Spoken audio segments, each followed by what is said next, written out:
Can you tell I'm crying?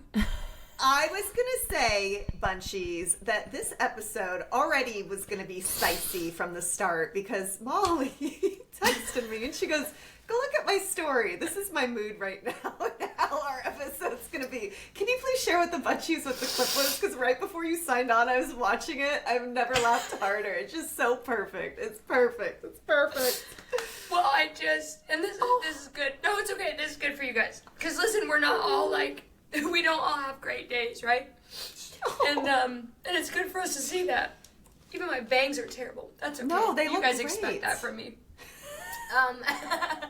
I just posted a story from Pretty Woman where she goes back in and she goes, do you remember me from yesterday? And you work on commission, right? And she goes, yeah. And she goes, that was a big mistake that you threw me out. She's got all these bags and shit. And what I said is that some of us are hustling in silence because we're trying to see who gets to come with us when everything we're working on hits. And I've got sick stuff working, but I don't really talk about it because I want to see who is supportive while I'm here, because then that tells me that you get to join me up here, and then that tells me that I got to get rid of a bunch of you when I move, so I'm on one today, and It's sorry, okay, guys. No, there's no reason to be sorry. We are human beings, and we have emotions, and good things happen to us, bad things happen to us, all the things in between, and that's life. That's living! Isn't that the Sylvester Stallone quote? Yes. You get down, and you get back up again, and that's living!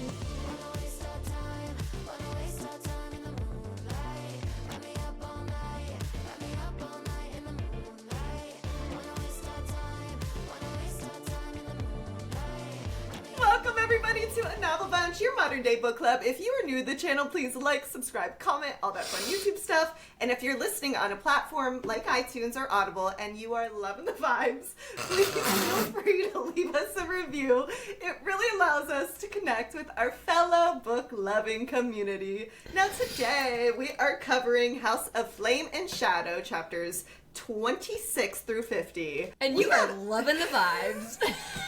Vibes are immaculate today, guys, and I'm fucking frustrated with this book too. So let's go.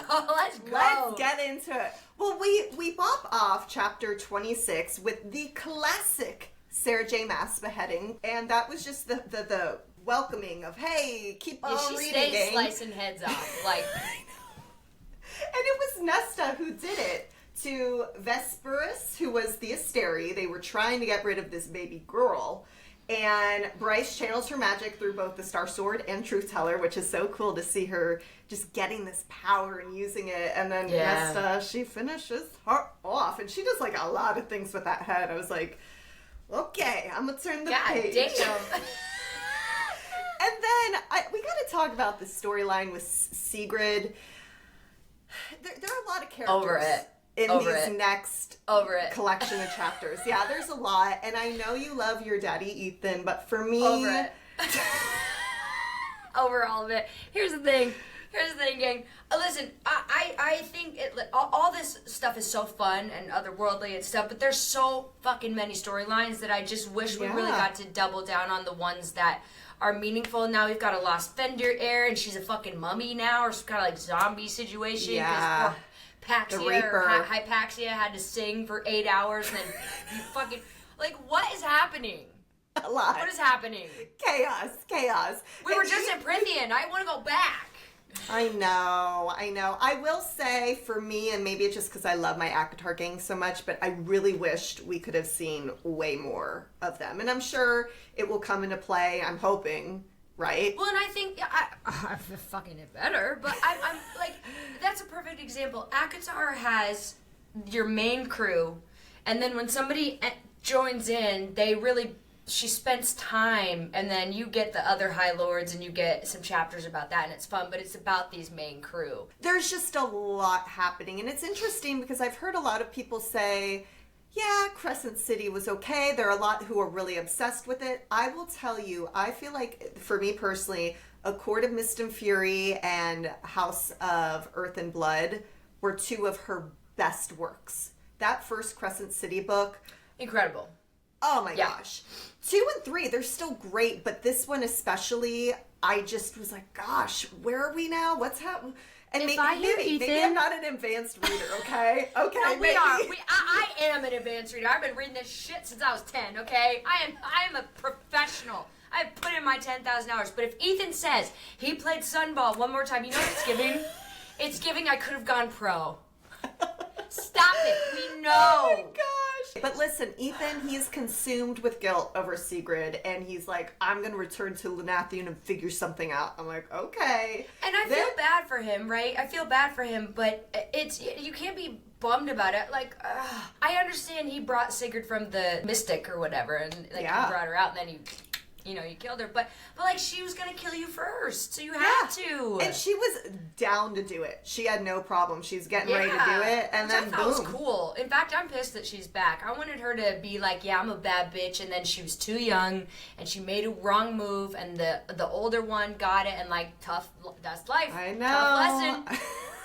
You're like, too bad. That's Darwinism, rolls, dude. baby. That's Darwinism, that she's back, and Lydia's back, and everybody's back, and I'm like, what? Because that Lydia death was so epic. It was so epic, and I was crying. I was like, oh my god. And then it's like, oh fuck, Lydia's back, which I get, because it's probably his mate, and I'm sure Therian's mate is the bitch he just married. It's Maybe. like, who is this girl? Maybe. They're all everybody's mates.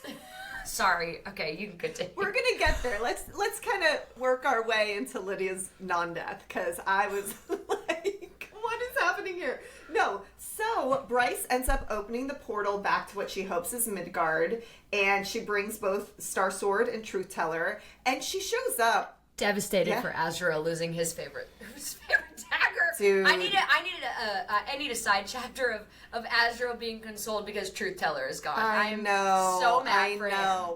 What did you think of that Azrael TikTok I sent you last night, where someone was reading as him the bonus chapter from? Oh yeah, that was hot. Because I want him in a lane, or I want him in. You Gwen. want Gwen. You want him in a lane. And you sent me you said that spicy chapter where he's like, I wanted to fucking. He's like, I just want a taste, and I'm like, I hope he at least gets that. I hope he does. I hope he one- gets his dick wet at least once. Because Azrael, please. What does Drake say? Because one time is fine with me.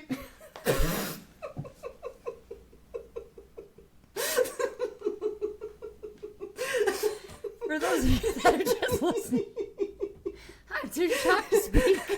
When We she started says with me this. crying. Now I'm stunned. What else is gonna happen? Stay tuned. We bring the vibes, Bunchies. So then Hunty Poo, he wakes up, his wings are growing back, which he was not expecting, and I always feel so bad because those damn wings itch. And they're sitting there, Adis is in cat form, and he reveals the Asteri Little want bitch. Hunt's lightning to resurrect the dead. And he hints that they may have finally figured out what Hunt's father bred him to be, but he doesn't explain what he means. We also learned too, oh my god, that they plan to off Ruhn.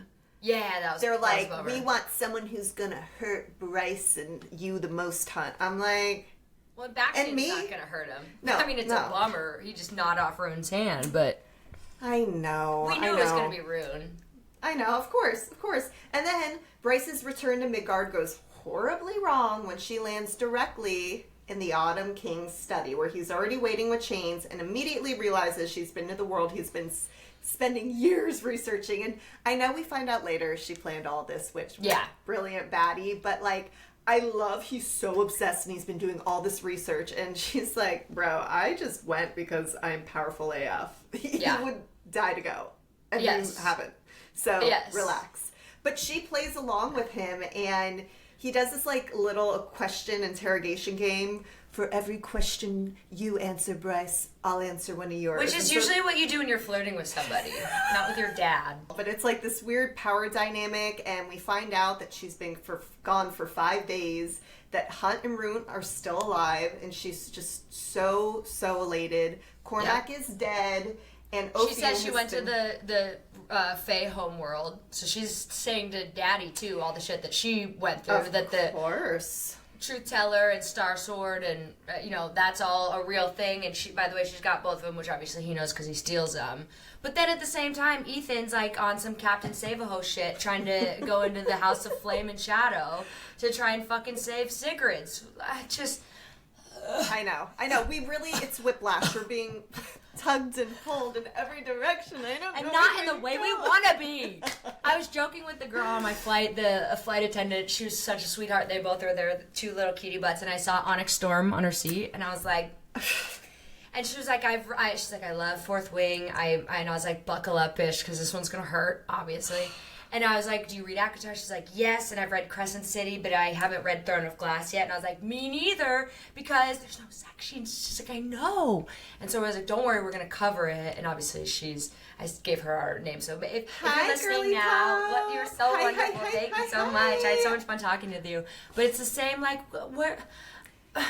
Isn't that the best feeling, though, honestly, when you are in public, and if you see someone reading a book and you instantly are like, oh my Isn't God. that how Dua Lipa and her fiance met? They were both reading the same book.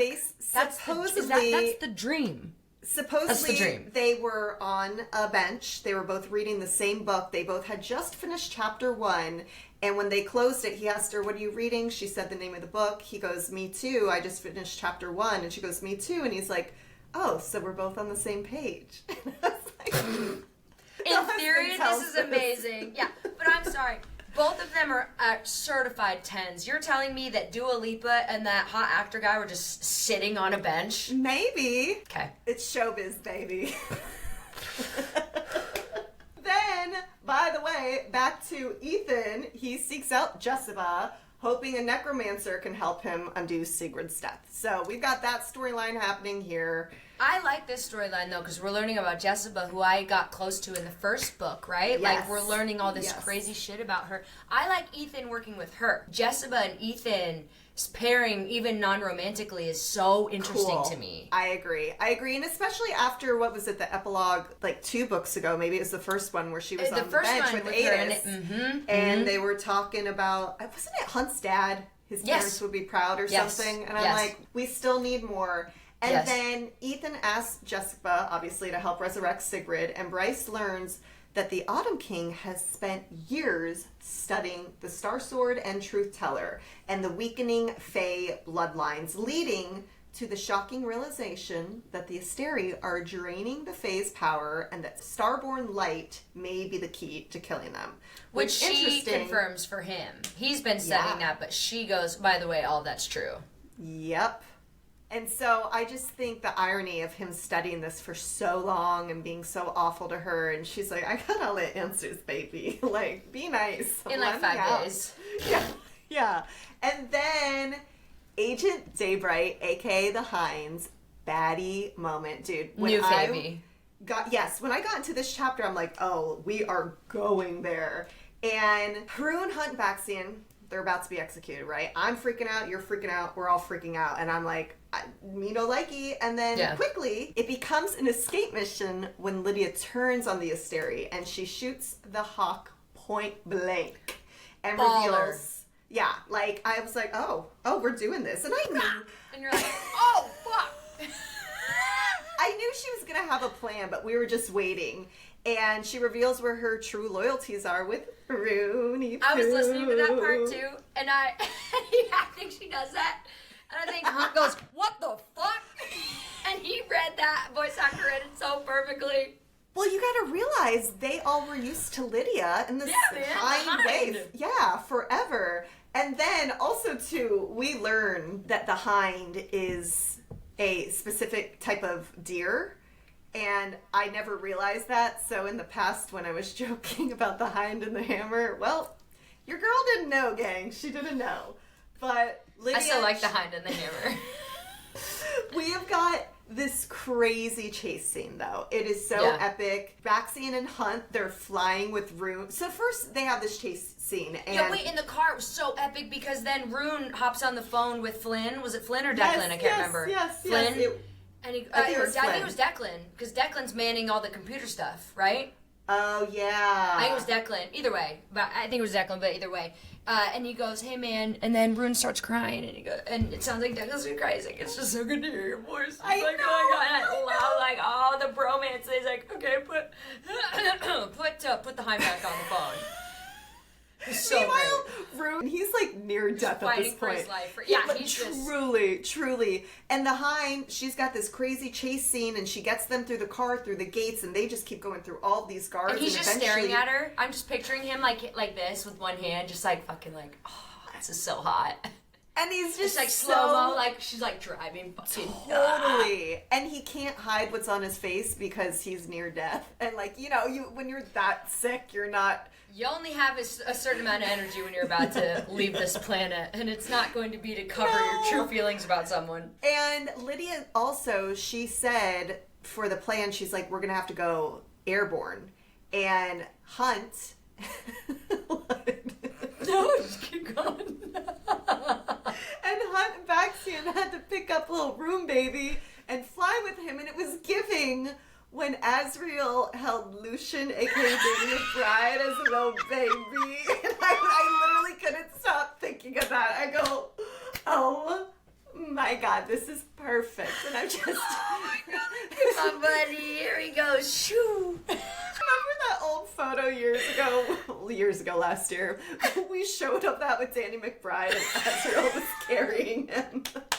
Bunchies will have to find it. You gotta find that and post that. We are God. wiling. Oh, I can't wait to bring him back during Akatar 6 and 7. Yes. And then Lidia, she runs up to the cliff. We've got the Dreadwolves. We've got... Well, she says go. They're by the way, these who's the... Mordok. Mordok and all the little wolf bitches are after, and like they're going to get somebody. So she goes, "You guys take off." Like and then Ruhn's like, "No," and she's like, "Don't wait for me." All the he was screaming for her. Yeah, and he kept saying, "No, so let me epic. down." And I'm like, you can't, baby. Get me! I was picturing, and Baxion's like, "Fucking stop struggling," and she's like, "No." And it was so good, and Lydia's like, absolutely not. And so she's hauling ass, and she's running up the hill, and all the wolves are there, and she's like, fuck you guys. And then he shoots, Mordok shoots her in the fucking chest, and as she jumps off the cliff, and I was like, oh my God. So really quick, she shape-shifted into the Hind, which I go, oh, I didn't realize you're a shapeshifter, and she's having this epic chase on land, and I was like, oh, is that the first time we've seen that? Because I don't remember, but there's a lot happening in this book, so don't ask me. Then she gets back to the cliff, she finally gets there, and she realizes if I jump off, it's not going to be good, but she'd rather do it as a human because it might be easier to survive. And as she jumps, Sarah J. Maas said, Lidia let out a choked, bloody laugh as she died. And I was like, so she's done. Yeah. Like I literally was she looks just down, there's a devastated. hole in her heart, and she's like, yeah, fuck you. And I was like, this death is so epic. And Therian came through. Dude, Therian is so interesting I know. to me. I He's need to know what you fascinating. think, because I just go like this. I'm like, you interesting, BB. I know. Well, because he brought the water up to, like, bring her down. But also that tells me because she didn't turn into, like, a death demon or whatever the fuck Sigrid is now. And so does that mean the guy didn't want her? Or was she not dead long enough for her to make that decision? I don't think she was dead long enough. Okay. I would guess. Because even That's with fair. Sigrid, they had said, oh, yeah, we'll keep her She on chose ice, I guess. this. Yeah, no, I know, but Jessica's like, I need to make sure you can work for me, Ethan, for a few days before I do this. So maybe it was obviously a lot longer. Her little headless body on ice. I was like, this is I so didn't- weird. But then Jessica is like, we're going to help you, BB. I'm going to help you resurrect her. Becomes her assistant. And then the Autumn King nonchalantly reveals that Hunt and Ruhn have escaped. And she's like, you weren't going to tell me that this morning, because she still thought they were in the dungeon. Little did she know they're flying with their new wings, and she is just getting so pissed off. And her dad, the Autumn King, he threatens to tell the Asteri about the young boy her parents... Who's the young boy who her parents adopted? The Firebirds. Yeah. Little brother. I don't know. Ethan? That. And then explains that Starsword is made but the knife can unmake things, and together they can merge and be used to create a portal to nowhere. Sick. Interesting. So, we also learned that Bryce is the first female to have the Starsword, as they banned females from the Cave of Princes so they could I was never getting claim hot with it. some of this. They're like, women aren't allowed to go to any of this. And I was like, shut the fuck up. And I love Bryce said, every time I think that, the next line would be Bryce being like, shut the fuck up. And I did love that. She just didn't give a shit. She's feisty, sassy, spicy. Like, she's like, don't. But it's don't like say all those the things when you read these books, these like old timey romantasy books, and they're like, women aren't supposed to do this, and you're not. All the things you want the female main character to say, Bryce says. Of course, and She's it's like, amazing. and he's like, you disrespect that Scottish guy, Cormac's dad. You disrespect our thoughts and our livelihood. And she's like, oh, you'll get over it. They had really good interaction because she Great doesn't care. interaction. She's like, I'm queen, baby, queen. Well, that's Dannon. what it takes. That's what it takes to make change happen. Is somebody be like, I don't care. I don't. Care. And she doesn't. Not to get meta, but everything that is around us at all times has been made up by us. There are no technical rules. There are just societally agreed upon rules. But like at the end of the day, like we can fight back because what's real isn't real. It's what I always say to you. It's sell or be sold. That's what the world is. Bitch. Ruhn, he refuses, though, to leave Lydia's side. I'm like, oh, now you love her. Now we into this girly pop. Okay. Love bomb. He's like, okay, you proved yourself. But no, I totally get it. And Hunt, he revived her with his lightning, which I thought was, like, pretty dope. Well, now we know lightning brings people back, which is why Rigelus wants Hunt's lightning. Yes. And then Ruhn, he's so upset about the last words pretty much haunted that he said to her, to Lydia, because he had said, you're dead to me. And he's feeling just so guilty, and he's sitting who was in the like, chair. yeah, but you didn't mean it. And he's like, no, I meant it. I was like, oh. I was dying at that because they're all in this room. And then Hind, he reaches out to the Ocean Queen, which at this point I'm like, River Queen, Viper Queen, I was like, great, Ocean let's throw another Queen. one in there. And apparently she's the scariest one. Oh, cool. Cool. Love this for us. Love this. And she doesn't fuck with Therian either. No one does. It's a mess. Oh, and by the way, Lydia has 2 kids. We're getting there because Hunt, he reaches out to the Ocean Queen because he wants to try and make her an ally, and then while working for Jessica, Ethan uncovers the incredible truth. This is what we were talking about, that she has such a story. She's a 15,000-year-old former priestess of Parthos, cursed by Apollyon after helping save the library's priceless knowledge from destruction. So he basically is By like, the I need to know. Yeah. So we learned that it was humans that were here first.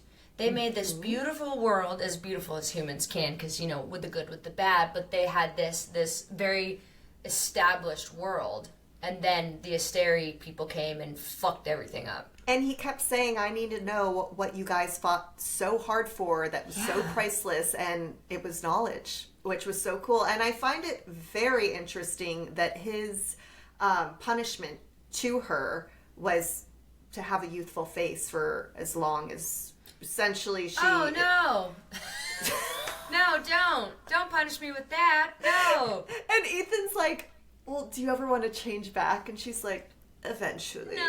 Yeah, she's like, no, I don't. You know what's cool? In every single series, there are hidden libraries with books. And there are direct correlations to our world. And you just look at, like, the Nazi regime. One of the things they were trying to do is burn everything, artwork, book, everything they could, because that's how you dismantle an establishment, right? Is you get rid of all the history. The knowledge. And it's devastating. Well, do you think, speaking of libraries and her being a priestess, do you believe that there's a world where she knows Clotho from the Silver Flames? They have to, right? 15,000 years you've been alive. I'm like, I want to see that. And then, finally, this was the coolest part, and what's so funny is this is what I had listened to on audiobook. This is what I thought was book 2, the end of it, and I was like, wait, I've read this part before. Oh. And this is when Bryce escapes. And last time when I was listening to it, I read it this time, I was like, this doesn't really add up to where I'm at in the story. Yeah, Bryce is escaping from what? From where, yeah, but she escapes from Autumn King's house because she's smart. She had this whole thing planned. She's like, I'm going to winnow or transport right into his house because she knew he had the knowledge. And I was like, smart BB. And then she uses the prism after she, like, locks him up in his closet with a bucket of water. She's like, good, you can drink that. Your guards can't hear you because you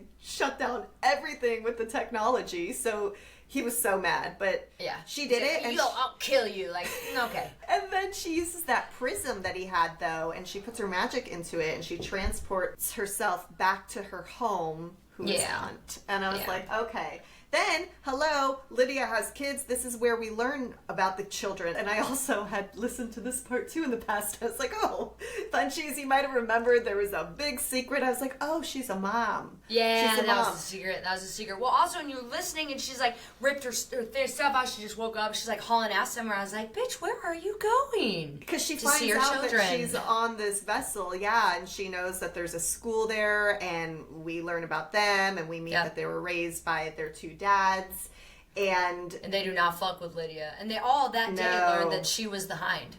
That got exposed on the news. Crazy. So they're, you've got a fiery son and you've got a sweet son. Both are going to be necessary in the next book, I'm sure, or later on in this book. I don't know. Because they're like 15, I think, something like that. Teenagers. Yeah. And then, man, we go into this Ocean Queen storyline, and I was like, oh my god, there's so much happening. Tensions kind of reach a breaking point over Therian's fate. Bryce makes a dramatic entrance. She declares herself Queen of the Starborn Fae. And I'm like, okay, Queen, love this. And she's like, stop, hand him over. And Bryce reveals what she learned about the Asteri and convinces the Ocean Queen to take them to Avalon, which a new place. I'm like, yeah, great. Got a lot with going mists. on. So many mists. With the mists. It made me think of what you said the last episode where we were talking about the guy who does the skits. Like, now I have to go into the mists. Now I get it. But also, this was an interesting interaction because the Ocean Queen lived through the previous Asteri potential takeover and reversal, and she's like, this isn't gonna go the way you think it's gonna go. And when it does, she's like, open a portal. You can open a portal, get as many people out. And she's like, fuck no. What do we choose who gets to go out? That just doesn't. She's like, okay, then do your thing and wait till so many of the people that you love die that you eventually open that portal and let me know when you do. I was like, ooh. Well, and Bryce is there telling her, I want access to your archives. I want to be able to read what I need to read about the Starsword and Truth Teller and how she wants to open the rift, obviously. And then Bryce catches up with the group finally. This is the first time they're all having their little reunion. Such an epic reunion. And she pops in. She pops in and she goes, Therian is a part of my court. And Hunt's like, Listen, I listened to that part too, and he was sobbing. I was like, oh my gosh. He killed it. And then Ruhn's there, and they're all gossiping. He's like, Lydia's a mom. And armed with the Autumn King's notebook, Bryce prepares to confront King Morven, another new guy. This is Cormac's dad, for the next piece of the puzzle. Who disowned him. Mm-hmm. Yes. Oh yeah, he didn't care. And then Lidia shares this emotional reunion with the twin sons she sacrificed everything to protect, while Ruhn finally asks to hear her story. And she's like, no, baby, I'm not giving it to you. Now they've done a little role reversal. And Bryce is planning their mission to Avalon, and Lydia's forced to continue working as Daybright to keep her son safe. Is it a Valen? Sorry. Probably. I say it different every time. I still say Regulus. It's Regulus. Perfect. Then, our bunchies are listening like this. They're like, guys, what's happening? Well, we keep bopping around because Jessica brings Ethan to the astronomer where Hypaxia arrives to attempt this resurrection. And we know it's like this 8-hour singing situation throughout the chapters. The astronomer's not super happy with Ethan either because he stole all of his sprites in the dragon. Yeah, about that. Not great. And Hypaxia tells them she's been overthrown as the queen. And I remember thinking to myself until she came in, I was like, where did the witch queen go? Like, we haven't seen her. Where's she been hiding? What's going on? And then Jessica, Celestina's bitch ass fucking snitch. Yeah, we find out that Hypakia's not super stoked with that. Like my dear friend Remy Ma said, snitches get stitches, and then she went to jail for 8 years because she didn't snitch like a real one. Okay. Then we've got Jessica, who is sharing all of this crazy lore about Parthos, the Fendir bloodline, her belief that the Asteri orchestrated Danica's death, which we've all kind of been feeling for a while, and then Lidia, she's got to say bye to her said as much. sons. Yeah. In book 1, he was like, I did all this, by the way. Yeah. Micah. Yeah. Oh, yeah. Well, yeah. But the Asteri kind of like... Played him, yeah. Yes. Like little pup master. Yeah. And then the Starsword parts the magical mists surrounding Avalon. Avalon? Avalon. And they grant Bryce and the others entry into the hidden island with Therian, of course, secretly joining them, even though... I love that. He's like, sorry, I know I was supposed to stay on the ship, but I can't do that. I'm with you guys now. And they're like, this fucking guy. And then Bryce is in front of King Morven, and he reveals Flynn's sister, oh my gosh, another new character, Sathya, that she's now going to be a bargaining chip. And meanwhile, Ethan, Jessica, and Hypaxia begin the dangerous ritual to bring Sigrid back to life. So... over here, we've got King Morven going, no, she's a bargaining chip. Oh, and then we're like, no, Hypaxia's going to bring back... and King... Where'd she go? Where'd she go? And then King Morven, he refuses Bryce's request and demands Sathya marry one of the terrifying murder twins. Until... we got 2 more guys. I know. Sure. I was like, more twins? Sure. Sure. And who unexpectedly offers to marry her? Someone who should have learned his lesson. Swoops back in, didn't learn the first 7 times. Gotta piss off another king. You know what Therian is? He's a fucking liability. But he's like, yeah, it messed me up once with the River Queen, I'll do it again. And then Hypaxia, we learn the resurrection, it goes horribly wrong. Not going well. And it I'll listen to this. And she's like, I'll be back for you. And I was like, you stupid bitch. House buddy. I'll be back for you. You sound exactly like her. Voiceover actress, let's go.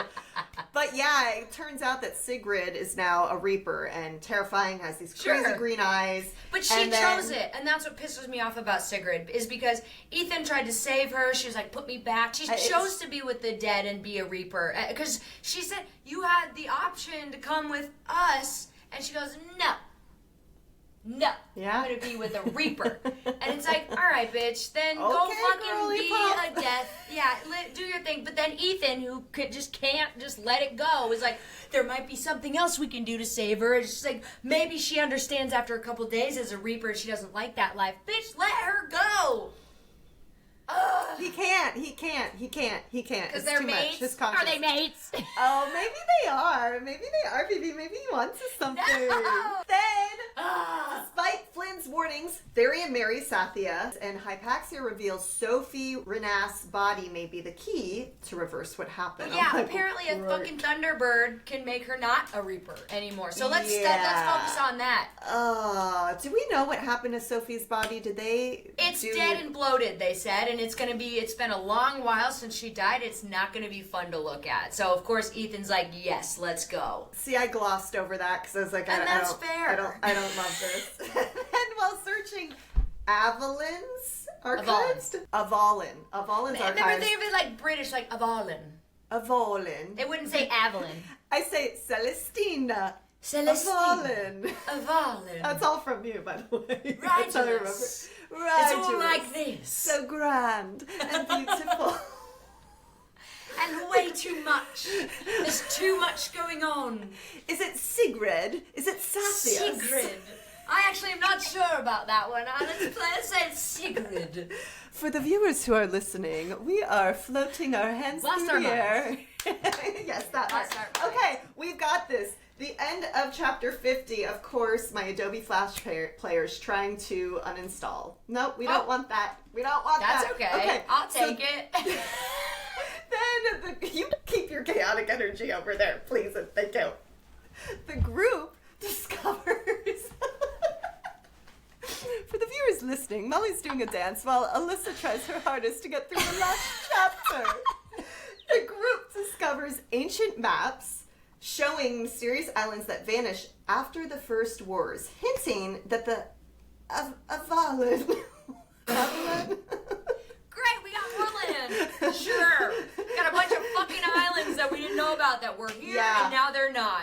Well, they're saying they look very different, and what was very interesting about this is it's very much giving the island that was off of Prythian, which was the Dusk Court. I think they're talking about the Dusk Court, which is really big here. And then toward the end of this, we finally get a little reunion between Hunty and Bryce.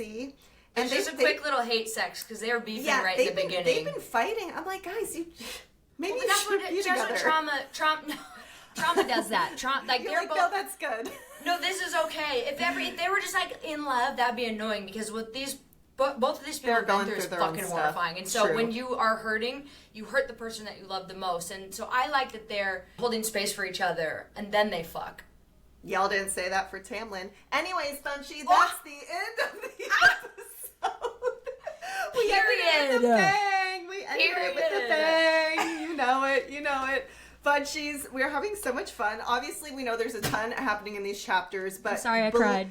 But no, never be sorry for being emotional and feeling emotions. It's a human experience, baby. Bunchy, send Molly all the good juju, all the love. Would you believe, are we on the last week? No, we're on the second to last week. Okay, I was like... Girl. If you dropped that, we're going chapter 50 to 106. Next week, we will be covering chapters 51 through 76. So yes. I think we got this. But we love you. We appreciate you. Wait. We have a question. What's the live chapter that we should read? Remember, there's some some extra chapter. Let us know what live chapter we should, or what please let us know what bonus chapter we should read, because we want to do that. And again, next week, chapters 51 through 76. So obsessed. I can't wait to see what happens next. We love you. We appreciate you, Bunchies, and we will see you next week.